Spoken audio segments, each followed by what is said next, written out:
Hello friends, ഞങ്ങൾ തേക്കടിയിൽ റിസോർട്ടിൽ പോയി. ഫസ്റ്റ് ടൈമാണ് പോകുന്നത്. അതിൻ്റെ വീഡിയോ ആണ് നിങ്ങളെ കാണിക്കാൻ പോകുന്നത്. നല്ലൊരു റിസോർട്ടിൽ നല്ലൊരു വീടാണ് ഞങ്ങൾക്ക് കിട്ടിയത്. ചെറിയ വീട്, നല്ലൊരു ബെഡ്. ഇത് കണ്ടപ്പോഴും ചീപ്പൊരു സന്തോഷമായി. അവൻ കിടന്ന് ചാടാൻ തുടങ്ങി.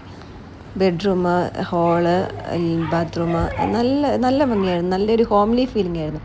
അത് കഴിഞ്ഞ് പുറത്തിറങ്ങിയപ്പോൾ നല്ലൊരു ഊഞ്ഞാൽ അതിൽ കിടന്ന് എല്ലാവരും കിടന്ന് ആടാൻ തുടങ്ങി. അപ്പോഴാണ് നമ്മുടെ കുഞ്ഞു വാവ റോഡിൽ കൂടെയൊക്കെ നടന്ന് നോക്കുവാണ് എങ്ങനെയുണ്ടെന്ന് അറിയണ്ടേ. എന്നിട്ട് അവനും തൊട്ടിൽ വന്നു ആടാൻ. പക്ഷെ അവൻ കയറിയില്ല, അവന് പേടിയാണ്.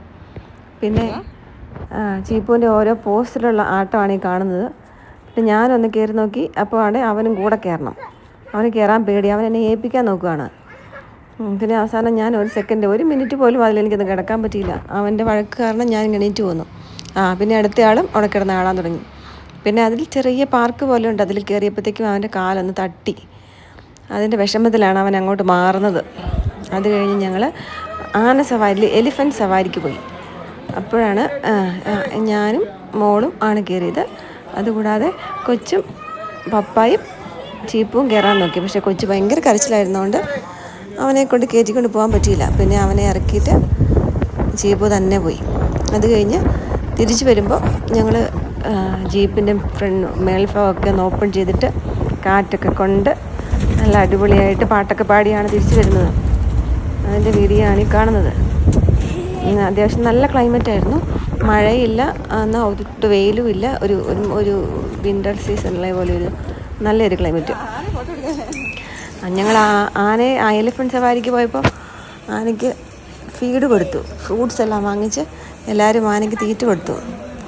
അത് അരിഞ്ഞു വെച്ചേക്കുന്ന മത്തങ്ങയും ബനാനയും തണ്ണിമത്തനും ഒക്കെ ഉണ്ട് അതിൻ്റെ അകത്ത്. ആന സവാരി കഴിയുമ്പോൾ ഈ ആനയ്ക്ക് തീറ്റ കൊടുക്കണമെന്നാണ് അവർ പറയുന്നത്. അത് ഈ തീറ്റ മേടിച്ച് കൊടുത്തിട്ട് ആന നമ്മൾ ബ്ലെസ് ചെയ്യും. ഒരു ബനാന ഞാൻ കൊച്ചിൻ്റെ കയ്യിലും കൊടുത്തു, ആനയ്ക്ക് കൊടുക്കാൻ. അവന് ആനപ്പുറത്ത് കയറാൻ പേടിയുണ്ടായിരുന്നെങ്കിലും ആ ബനാന കൊടുക്കാൻ അവന് വലിയ പേടിയൊന്നുമില്ലായിരുന്നു. അവൻ നല്ല മിടുക്കനായിട്ട് ബനാന കൊടുത്തു. അത് കഴിഞ്ഞ് ആന എല്ലാവരെയും ബ്ലെസ് ചെയ്യുമെന്ന് ആന പാപ്പാൻ പറഞ്ഞു. അങ്ങനെ ആന ബ്ലെസ് ചെയ്യുന്നത് നോക്കിയിരുന്നു. ഇതിന് മുന്നത്തെ വീഡിയോ ആണ്. ചീപ്പു ആനപ്പുറത്ത് പോയിട്ട് തിരിച്ചു വരുന്ന വീഡിയോ ആണിത്. കൊച്ചു കരച്ചിലായതുകൊണ്ട് പപ്പായ്ക്ക് കൂടെ പോകാൻ പറ്റിയില്ല. അപ്പോൾ ഞങ്ങളുടെ ഗൈഡാണത്. ഗൈഡിനെയും കൂട്ടി അവൻ പോയിട്ട് അവൻ തിരിച്ചു വരുന്നതാണ്. അവനുണ്ട് പേടി, അവന് പേടിയൊന്നുമില്ല. ഇതാണ് ഞങ്ങൾ സൂപ്പർ വുമൺസ്. ഞങ്ങൾ രണ്ടുപേരും ആനപ്പുറത്ത് കയറിയിട്ട് തിരിച്ചു വരുന്നു. നമ്മുടെ സ്കൂട്ടറിലും ബൈക്കിലും കയറുന്ന പോലെയൊന്നുമില്ല. ആനപ്പുറത്ത് കയറുമ്പോൾ ആന ചെരിയും. നമ്മൾ അങ്ങോട്ടും ഇങ്ങോട്ടും കുലുങ്ങുമല്ല, മീൻസ് അങ്ങോട്ടും ഇങ്ങോട്ടും മൂവ് ചെയ്തുകൊണ്ടേ ഇരിക്കും ആന നടക്കുന്നതനുസരിച്ച്. നല്ല ഹൈറ്റിൽ. അത്ര പേടിയൊന്നും വന്നില്ല. ഇതിനെ ആന ബ്ലെസ് ചെയ്യുന്നതാണ് ഈ കാണുന്നത്. ആദ്യം ജീപ്പുവിനെ ബ്ലെസ് ചെയ്തു.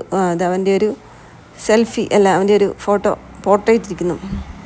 ചീപ്പുവിനെ ബ്ലെസ് ചെയ്തു. അത് കഴിഞ്ഞ് സില്ലുവിനെ എല്ലാവരെയും ആനയുടെ അടുത്ത് പോയി നിന്നാൽ മതി. ആന തുമ്പിക്കൈ കൊണ്ട് തല വെച്ച് ആന നമ്മളെ ബ്ലെസ് ചെയ്യും. എന്നെ ബ്ലെസ് ചെയ്തു, മോളെ ബ്ലെസ് ചെയ്തു, ഹസ്ബൻഡിനെ ബ്ലെസ് ചെയ്തു. അത് കഴിഞ്ഞ് കുഞ്ഞവനെയും ബ്ലെസ് ചെയ്തു. അവന് വലിയ പേടിയൊന്നും ഉണ്ടായിരുന്നില്ല. നേരത്തെ അവൻ നല്ല പേടിയായിട്ട് കരഞ്ഞിട്ടാണ് അവൻ ആനപ്പുറത്ത് കയറാണ്ടിരുന്നത്. ഇപ്പോൾ അവന് പേടിയൊന്നും തോന്നിയില്ല. പിന്നെ ഞങ്ങൾ കുറച്ച് സ്ഥലങ്ങൾ കാണാൻ പോയി. അതൊക്കെ ഡാമിൻ്റെ സൈഡ് വരുന്ന പ്രദേശങ്ങളാണ്. അതൊക്കെ കാണാൻ പോയപ്പോൾ എടുത്ത ചില ഫോട്ടോസാണിത്. അത് നല്ല ഹൈറ്റുള്ള ഹിൽസിൻ്റെ മേളിൽ നിന്നാണ് എടുക്കുന്നത്. അത് കാടിൻ്റെ സൈഡ് വശമാണ് ഈ കാണുന്നത്. പിന്നെ ഒരു ഹിൽ വ്യൂ ആണ് ഈ കാണുന്നത്. Hill point.